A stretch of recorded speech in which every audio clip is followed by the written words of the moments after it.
Монголын хувьд бол өөрснөө юмыг үйлдвэрлэдэг тийм улс бол ер нь биш. Миний бодлоор бол ер нь болохгүй байх. Тэгэхээр бол гадаадаас аягүй их хэмжээний бараа импортлдог. Тэгэхээр тэр импортын барааны үн бол ингээд дэлхийд дээр үн өсчл байгаа юм бол энд бол адилхан л өснө. Энэ бол хууль.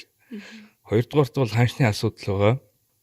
Тодорхой хэмжээгээр төгрөгийн ханш одоо гинт ингээд чангарахыг бол би үүсэхгүй байж бодлоо тийм. Яг нь ер нь бол мөрөдлийн илүү шин чанартай л байх. Тэглээгээд одоо айдмаар сулрах юм бол дэлхийн үн өсөж байгаагаас илүү дахиад шүү дотоодын үн дахиад өснө. За энд бол тэгэхээр бид нар дотроо бэлэн байх хэрэгтэй болж байна. Дэлхийн инфляц 5%-тай төгрөгийн ханш 5%-тай одоо сулраад байвал тэгээ адилхан 10% л инфляц. Дотоод цэвэр зөвхөн импортын бараагаар авна. За тэгээд дараа нь дотоодын эдийн засгийг аваад үзэхээр бол Монголын эдийн засаг яг юу үйлдвэрлэдэг юм бэ гэхээр бол үйлдвэрлэдэг бараа нь аягүй цөөхөн учраас ерөнхийдөө нөгөө нэг миний хэлдэг бодит эдийн засгийн нийлүүлэлт нь бол их хязгаарлалт бол очоо орон сууц дээрч тийм байна.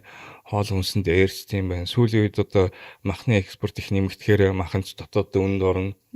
Ойлгомжтой. Тэгэхээр бол ерөнхийдөө дотоодын барааны үнийн өсөлт бол гадаадын барааны үнийн өсөлтөөс бол нэмэгдэж илүү хурдтай өсөж байна. За ингээд аваад үзэхээр бол дотоодын эдийн засаг бол байнга ингээд нөгөө уулуурхаас орж ирсэн мөнгөө ямар нэгэн байдлаар бол ерөөсөл улс төрчдийн толгойд байгаа юм нь хүмүүс яаж цацах уу гэдэг нэг юм одоо сувг болж хувирсан. Тэр нь болохоор нэг талаас одоо тэтгэвэр өсөлтийн ялгаагүй. Тэтгэвэр өсөлт гэдэг чинь бол тэр одоо яг цацхны хэлбэр. За тэгээ баахан хүүхдийн мөнгө цацах хэлбэр мөн.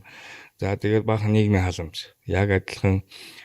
За тэгэл одоо нөгөө Эрдэнэс 5 толгойн хувьцааны ногдол ашиг ялгаагүй. Дандаа ингээд нөгөө бодит бараа нь бол дотоодын зах зээлд өсөг байхад мөнгөний нэмэгдүүлэл байгаа.